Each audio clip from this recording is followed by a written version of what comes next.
Hello, in this video I want to show you how to install Firefox browser on Samsung Galaxy A54.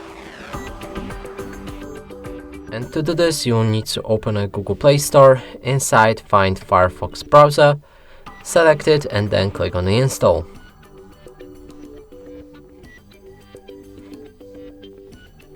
When it's ready you can click on the open